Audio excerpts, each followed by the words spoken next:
Galit na galit ang China sa isinagawang balikatan exercises ng Pilipinas, Amerika at France matapos gamitin sa isang drill ang barkong made in China at palubugin ito.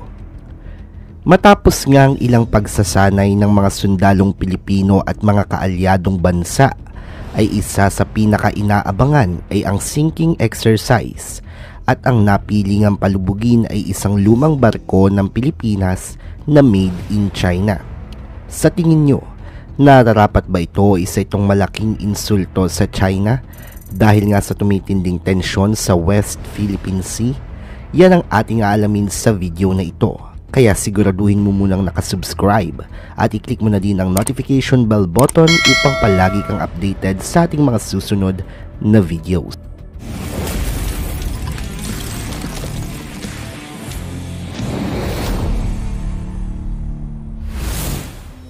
Idineklara nga ng Armed Forces of the Philippines at ng United States Armed Forces na matagumpay na naisagawa ang balikatan maritime strike na isinagawa sa Lawag City, Ilocos Norte, nang matagumpay nilang mapalubog ang animoy barko ng mga kalaban.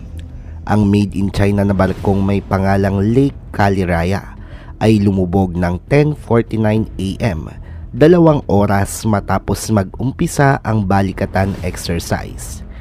Kilala ang barko noon sa tawag na MT Lapu-Lapu.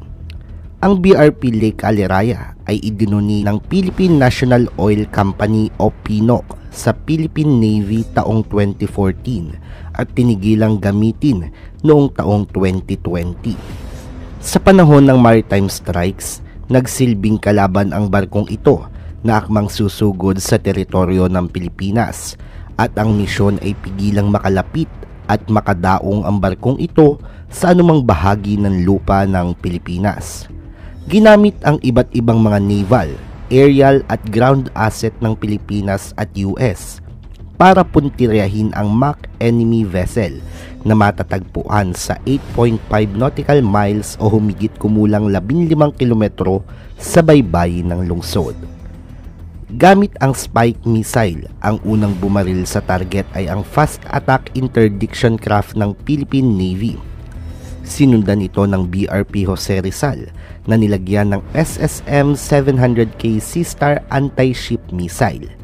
Ito ay solidong tumama at nagbigay ng malaking pinsala sa target na BRP Lake Caliraya.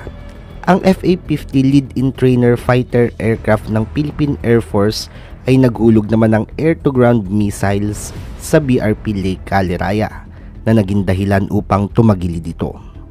Samantala, inilabas naman ng F-16 aircraft ng United States ang guided bomb unit nito na direktang tumama sa target. Ang Lockheed AC-130 na sasakyang panghimpapawid ng US ay nagpaputok din ng 105mm na kanyon sa kunwaring barko ng kaaway. Samantala sa lupa naman, pinaputok din ang Atmos 155mm Howitzer ng Philippine Army. Matapos nga ang sunod-sunod na pagpaputok ng Philippine at US Navy, ang barko nga ay tuluyan ng lumubog. Habang isinasagawa ang balikatan exercise na ito, ay dama ang presensya ng mga Chinese warship na tila nagmamasid sa di kalayuan.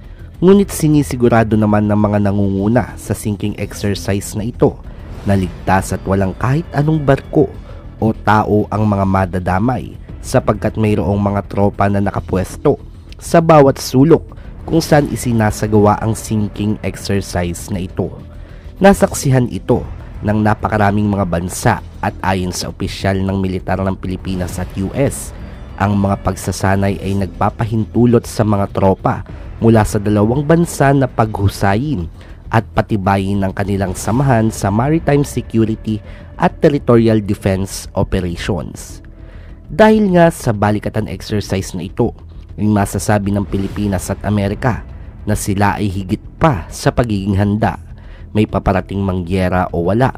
Saad pa ng Amerika na sila daw ay very confident na kaya nilang protektahan at ipagtanggol ang Pilipinas laban sa anumang bansa na nagtatangkang umangkin sa mga lupa at katubigan na pagmamay-ari ng Pilipinas. Sobrang naging malaking tulong ang mga pagsasanay na ito upang kapag dumating ang oras na tayo nga ay sinugod at akmang sasakupin ng bansang China o ng kahit ano pa mang bansa, ay hindi na magkakagulatan kung ano ang dapat gawin sa mga pagkakataong iyon.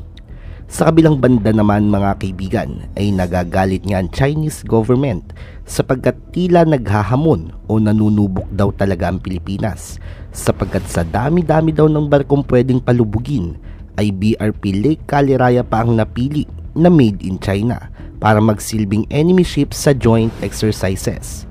Sinabi din nila na may hangganan din daw ang kanilang pasensya at pagtitimpi at handa daw. Sagot naman ng Pilipinas na wag daw bigyan ng kulay o anumang mali siya ang pagpili ng barko sapagkat sadyang luma na daw ang BRP Lake Caliraya at nagkataon lang na ito ay made in China. Kung ikaw ang tatanungin,